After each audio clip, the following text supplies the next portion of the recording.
तो आज हम लोग पहला चैप्टर फिजिक्स में पहला चैप्टर जो है वैद्युत क्षेत्र की तीव्रता, उसमें हम लोग वैद्युत क्षेत्र की तीव्रता का व्यंजक ज्ञात करेंगे निरक्षीय स्थिति में।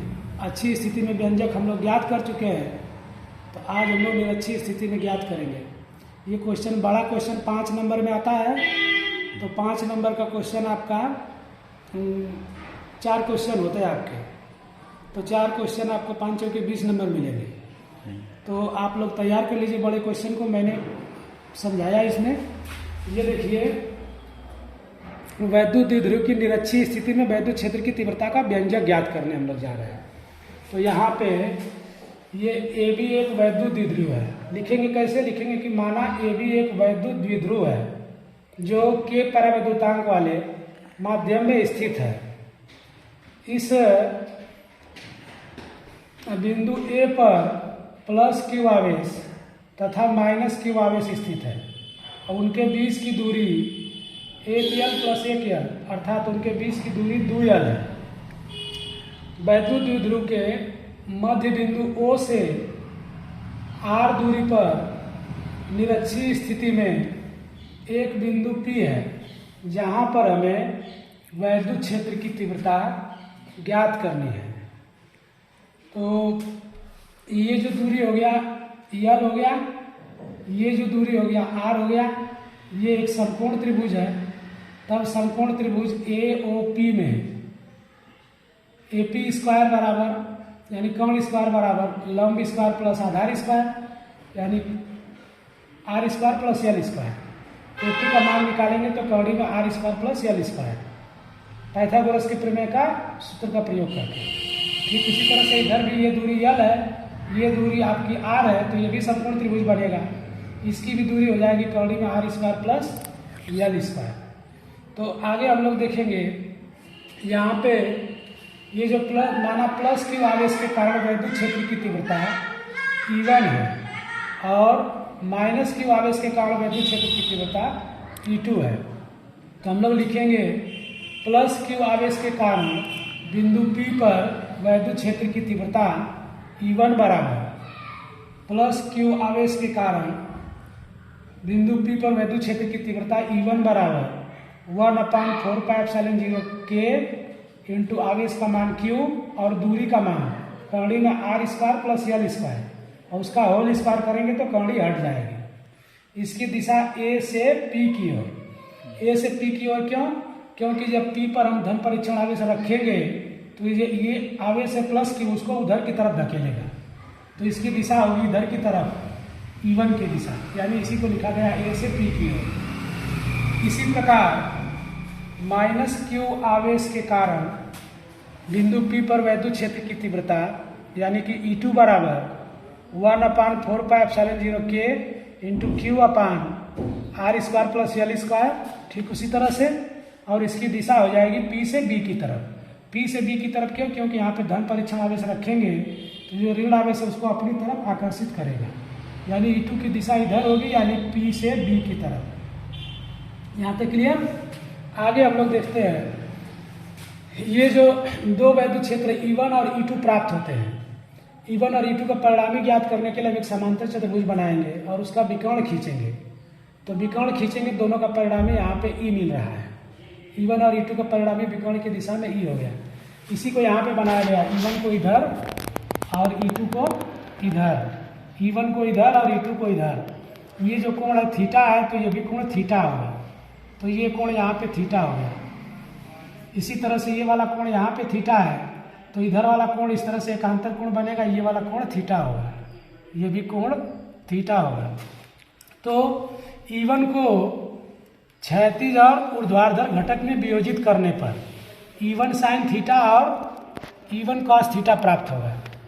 E1 साइन थीटा कैसे इधर प्राप्त होगा? क्योंकि इधर कोण थीटा नहीं है, इधर का कोण थीटा नहीं है, इधर थीटा नहीं होता, उसका घटक साइन थीटा के साथ आता है, तो ये E1 साइन थीटा हो गया। और इधर थीटा है तो इधर का घटक कॉस थीटा के साथ आएगा, तो E1 कॉस थीटा। इसी प्रकार E2 को क्षैतिज और ऊर्ध्वाधर घटकों में या लंबवत घटकों में वियोजित करेंगे तो इधर प्राप्त होगा E2 साइन थीटा, क्योंकि इधर थीटा नहीं है, और इधर प्राप्त होगा E2 cos थीटा, क्योंकि थीटा है। अब यहाँ पे E1 sin थीटा और E2 sin थीटा परस्पर बराबर होंगे और परस्पर विपरीत होगा, एक ऊपर की तरफ है एक नीचे की तरफ, तो ये दोनों एक दूसरे को निरस्त कर देंगे।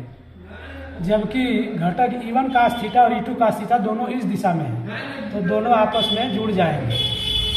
तो यहाँ पे हम लोग लिखेंगे परिणामी बिंदु P पर परिणामी वैद्युत क्षेत्र की तीव्रता कैपिटल E बराबर E1 cos theta plus E2 cos theta, दोनों जुड़ जाएंगे। E1 का मान बैठा देंगे 1/4πε0 K Q/R² प्लस L²। ये cos थीटा यहाँ पे उतर गया, प्लस E2 का मान बैठा देंगे 1/4πε0 K Q/R² प्लस L², और cos थीटा यहाँ पे उतर गया।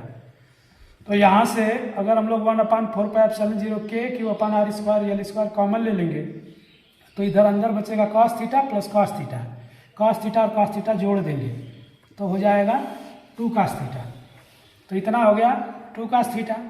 यहाँ से 1/4πε0 K Q/R² plus L², cos theta का मान रखेंगे। cos थीटा का सूत्र होता है आधार बटे कर्ण, आधार बटे कर्ण। तो इस चित्र में देखेंगे यहाँ पे आधार है आपका L और कर्ण है ये, तो आधार हो गया L बटे इतना।